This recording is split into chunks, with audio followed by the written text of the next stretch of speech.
Hey, welcome back to the Backyard Professor Chess videos. I'm back in this beautiful park.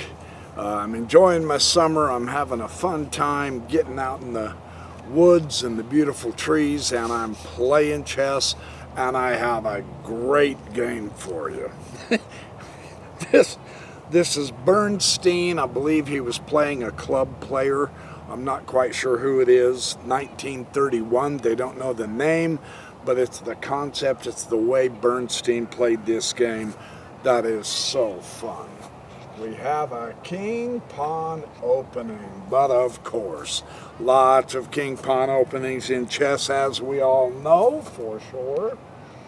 Knight f3, knight f6.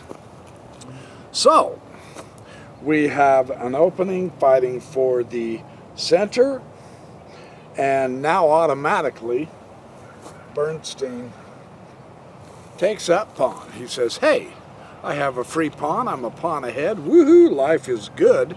His opponent takes his pawn. So now they're pawnless in the center, but they have knights in the center, so this is going to get interesting. Bernstein, now, I've said before, it's not a good idea to develop your queen early, at least not far out. Bernstein does this. So he's going to try to force his opponent to move his various chess pieces more than once in the opening and thus get a lead in development. Yeah, it's a good strategy. His opponent, however, puts the queen at e7. And now you have something very interesting here, don't you? That's quite an opening. Sacrificed the knight? Was his opponent asleep? Bernstein immediately takes the knight and he says, thank you for the free gift, I appreciate that. However, not so fast. Let's look at what he can do. Ooh, the knight is pinned to the queen. So attack the pinned piece. That's always a good idea to do here. But Bernstein defends. Interesting. And his opponent double attacks the pinned piece, which is always a very good strategy. So now we're starting to get a little bit of tension in the center, yes?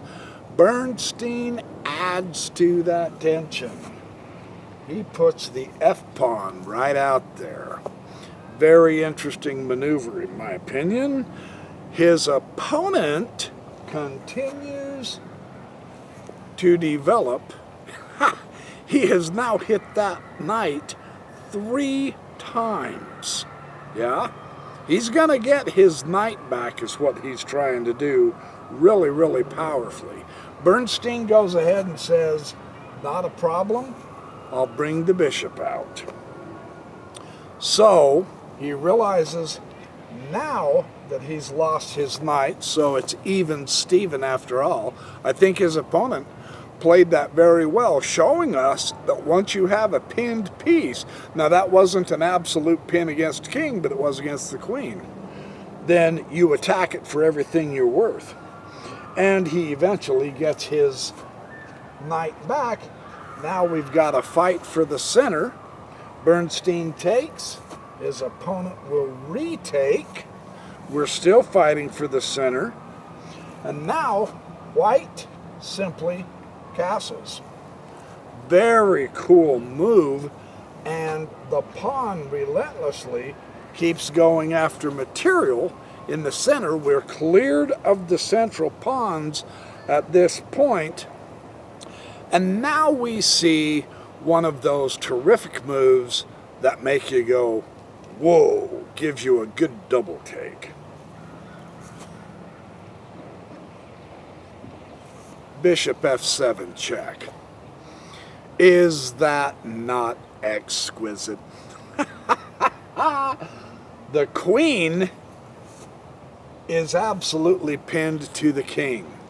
So the queen can't take that bishop. That's quite a setup, isn't it? That is really interesting. Rather than take the bishop, because it's controlled by the rook On the open file, thanks to the castle, the king is forced back. And now the second bishop comes up to g5 and puts a pin on the queen also. Now this is quite the setup, isn't it? Because that queen can't take that bishop. Otherwise the queen marches down to e8 checkmate, right? So this is an incredibly interesting setup. Black has an option by bringing the knight to f6, but you can see the tension here is really heavy, right?